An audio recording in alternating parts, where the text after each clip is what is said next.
जय शिवराय सर्वांना. ऐकूया श्री शिवछत्रपती जीवन चरित्र. थंडीचे दिवस होते.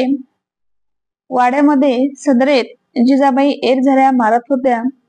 गेले 2 दिवस झाले जिजाबाईंच्या मनाची बेचैनी काही केल्या कमी होत नव्हती.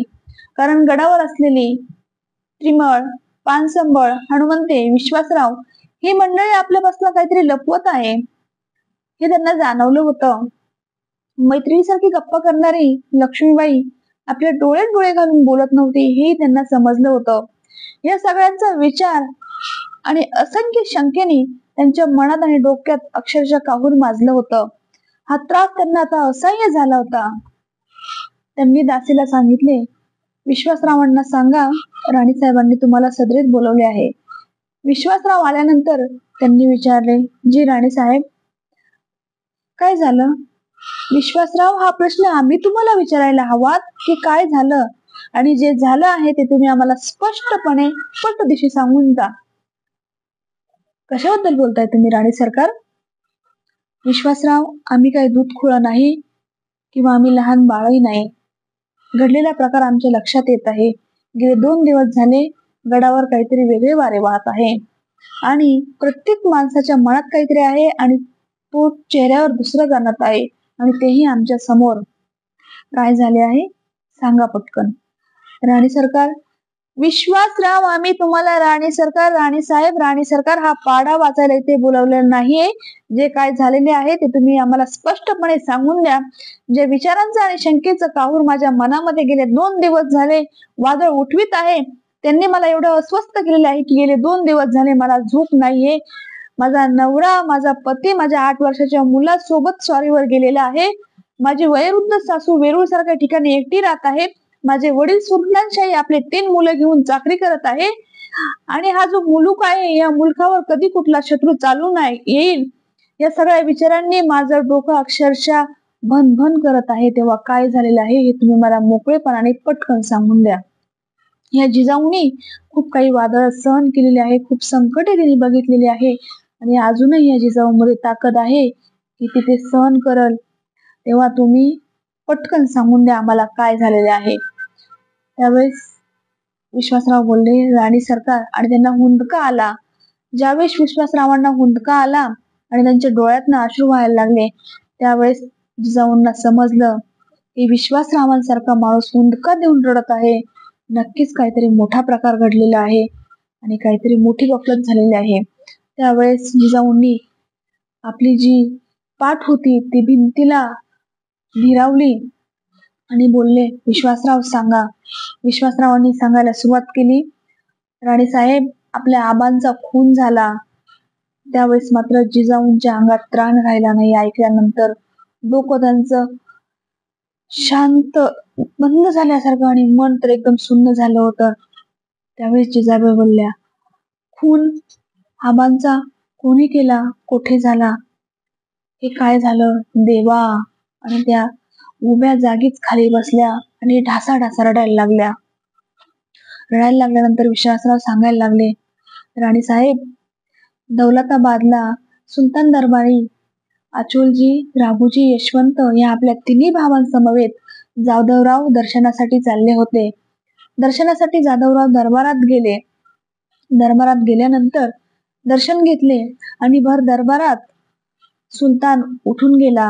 हे सुलतानाचं वर्तन नवीन होतं, काहीतरी वेगळं होतं. हे जाधवरावांना खटकलं होतं, पण त्यांना काही कळायच्या आत कट आधीच शिजला गेलेला होता आणि तलवारी भर दरबारात उपसल्या गेल्या.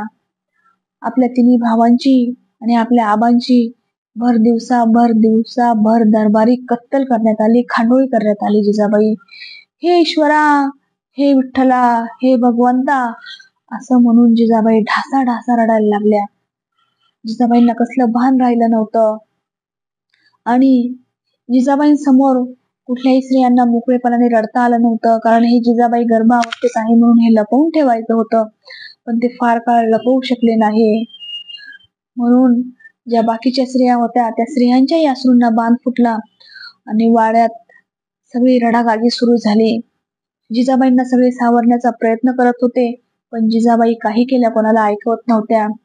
विश्वासराव, लक्ष्मीबाई देव आहे का, आणि देव जर आहे तर तो कोठे आहे, असं बोलून त्या पुटपुटायला लागल्या. जीभ ओठांवरनं फिरत होती पण शब्द सुचत नव्हते. आबा गेले, माझं माहेर संपलं. लक्ष्मीबाई, आबा गेले, माझं माहेर संपलं. स्वकीयांच्या बळावर परकीयांनी गाढवाचे नांगर पुणे शहरावर फिरवले. ज्यांच्या चाकऱ्या किल्ल्या त्यांच्याच मुली त्यांनी पळवून नेल्या. ज्यांच्या स्वबळावर ही सुलतानी शाही उभी राहिली असे जाधवराव, आणि त्या जाधवरावांची सुलतान दरबारी हत्या झाली. हे भगवंता, हे ईश्वरा, हे देवा, तू आहेस का? आणि तू जर आहे तर तुला हे जे चाललं आहे ते दिसत नाही का? असं बोलून त्या परत ओक्साबोक्शी रडायला लागल्या. आबा, आबा, तुम्ही मला सांगून गेलात ना, ज्या वेळेस तुला माझी आठवण येईल, तुला माझी गरज भासेल, त्यावेळेस तुम्हाला निरोप धाड. हे भोसल्यांचं आणि माझं वैर विसरून मी तुझ्या भेटीला येईल. जीव, तुम्हाला फक्त एक निरोप धाड. आबा, मी आज निरोप धाडते आहे तुम्हाला. तुम्ही मला भेटायला या. तुमची ही जीव खूप एकटी पडली आहे आबा. आबा, मला तुम्हाला मिठी मारायची आहे, तुमच्या गळ्यात पडायचं आहे. आबा, माझं दुःख मला मोकळं करायचं आहे. आबा, मला माझं मन मोकळं करायचं आहे आणि मला तुमच्या गळ्यात पडून रडायचं आहे आबा. या जीवला तुमची फार गरज होती आबा. असं अर्ध्यात मला सोडून जायचं नव्हतं. जाताना मला गडावर सोडून किती छान आशीर्वाद देऊन गेला आबा, की पुत्र रत्न तुला प्राप्त होईल, जन्मजन्मांतरींचं पांग फेडल, तू एक आई म्हणून ताट मानेने जगशील, असा मान सन्मान तो तुला मिळवून देईल. आणि आबा, जाताना तुम्ही शिवाईला नवस बोलला होता की नवस पूर्ण करायला मी येईल, माझ्या नातवाचं तोंड बघायला मी येईल आबा. आणि तुम्ही हे सगळं बघण्याच्या आधीच निघून गेला. आबा, तुम्ही मला बोलला होतात ना की जीव, ज्यावेळेस तू एकटी आहे असं वाटेल, निराधार आहे असं तुला वाटेल, तर या लेण्याद्रीकडे बघ. ह्या लेण्याद्री सारखा दुसरा संरक्षक नाही. आबा, त्या लेण्याद्रीकडे मी बघते आहे केव्हाच, पण त्या लेण्याद्रीमध्ये आबा मला तुम्हीच दिसत आहे आबा. आबा, मला त्या लेण्याद्रीमध्ये तुम्हीच दिसत आहे. एका मुलीला आपला बाप गमावणं हे दुःख सोपं नसेल. हा विचार जरी केला तरी मनाचा थारा उडतो. आणि आपल्या बापासमवेत 3 आपल्या भावांची कत्तल, हे दुःख एवढं असह्य असेल की आपल्या विचारांच्या पलीकडे आहे. ते दुःख पचवत पचवत जिजाबाई आपल्या वडिलांच्या आठवणी काढत काढत, आपल्या वडील जे आपल्याला सोडून शिवनेरीवर गेले, ते जाताना जे बोललेले ते बोल त्यांना आठवून आठवून जिजाबाई रडत होत्या. रडता रडता जिजाबाई बेशुद्ध अवस्थेत गेल्या. त्यावेळेस मात्र गडावर असलेल्या सगळ्यांची तारांबळ उडाली. दासींनी आणि पानसंबळांनी घाईघाई वैद्यराजाला बोलवले. वैद्यराजांनी मात्रा दिली. जिजाऊंना आराम करण्यासाठी सांगितले. काही दिवसांनी गडावर वातावरण जरा निर्मळ होऊ लागले, शांत होऊ लागले. पण मात्र जिजाबाईंच्या मनातून डोक्यातून ते विचार काही केल्या जात नव्हते. पाकखान्यात भांड्यांचा आवाज आला तरी जिजाबाईंच्या अंगाचा इकडे थरकाप उडायचा. सदरेवरचे पडदे वाऱ्याने जरी हल्ले तरी जिजाबाई इकडे घाबऱ्या व्हायच्या. त्यावेळेस लक्ष्मीबाई आल्या. लक्ष्मीबाई म्हणजे विश्वासरावांच्या पत्नी.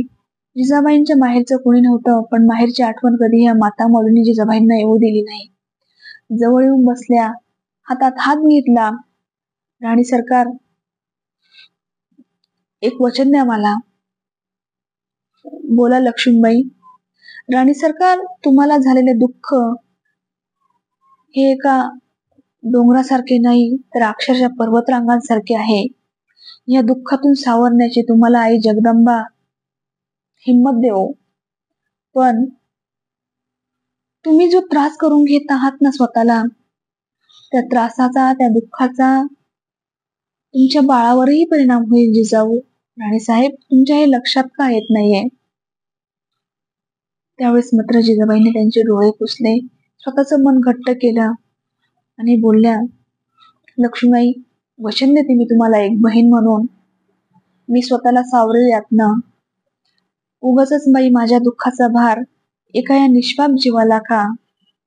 आणि मी नक्की खूप चांगले संस्कार करेल, या सह्याद्रीसारखा कणखर पुत्र मी याला घडवणार आहे, जेणेकरून आज एवढे प्रामाणिकपणाने भोसल्यांशी वैर करून ज्या जाधवांची सुलतान दरबारी कत्तल व्हावी, अशी कत्तल परत कोणी आपल्या माणसाची होऊ नये, यासाठी माझ्या पोटातल्या बाळाला मला खूप चांगलं घडवायचं आहे. एक कणखर नेतृत्व मला त्याला बनवायचं आहे आणि मी ते बनवणार आहे, असं बोलून जिजाऊ परत आपल्या वातावरणात वावरायला लागल्या. कारण त्यांना छत्रपती शिवाजी महाराजांसारखं एक लोहादी पुरुष घडवायचा होता, म्हणून त्यांना ते सगळं विसरून परत आपल्या राजगाड्याकडं लक्ष द्यावं लागलं.